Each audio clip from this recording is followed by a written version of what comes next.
Jeremiah 29:7 tells the people of Israel who have gone into exile to seek the welfare of the city into which they have been sent into exile by God, to pray for that city, for there they will find their welfare.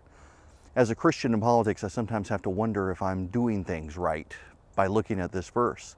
Because we as Christians in politics, sometimes we so focus on national politics.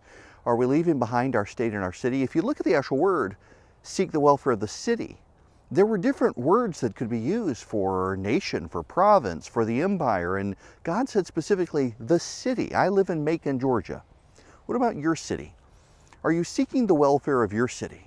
Maybe it is in politics, maybe it is changing the leadership in Washington, but that's not really what God has in mind there. Are you doing things locally to pay attention to the issues in your city? What about on your school board? What about on your county commission? What about on your city council? Politics is bigger than Washington, D.C. In fact, meaningful politics that affects your daily life is in your city. We're in a government shutdown as I film this, but my day hasn't changed. The sun still came up. I still took my kids to work. I still drove on the roads. The mail will still be delivered today. Those things haven't changed. The local police will still be in force. If there's a fire, the fire department will come.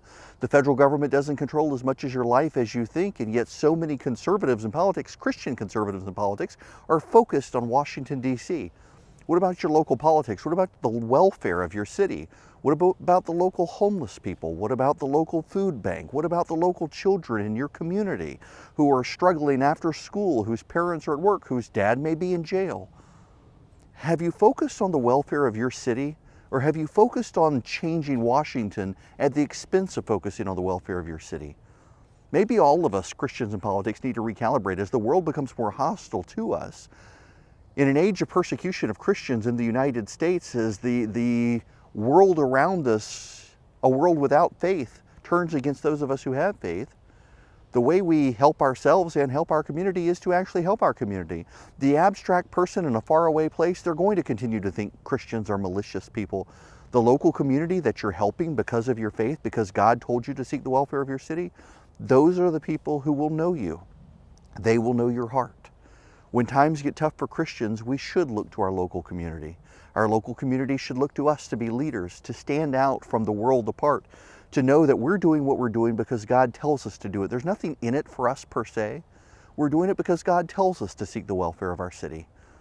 As national politics get so angry and so divisive, and we're throwing everything and all of our energy at changing Washington, and Washington never seems to change no matter who's in charge, consider seeking the welfare of your city. Consider the people in your city. Consider that Washington, whether it's open or closed, with a government shutdown or not, it's not actually changing your daily life in a meaningful way. But your local politics is, your local police are, your local homeless population will. The local children in your neighborhoods who aren't getting a good education, who have nowhere to go after school, the literacy problems, those in your local community, they will impact you. They'll impact your tax rate, they'll impact your crime rate, they will impact your peace of mind. So seek the welfare of your city. Seek to improve your local city.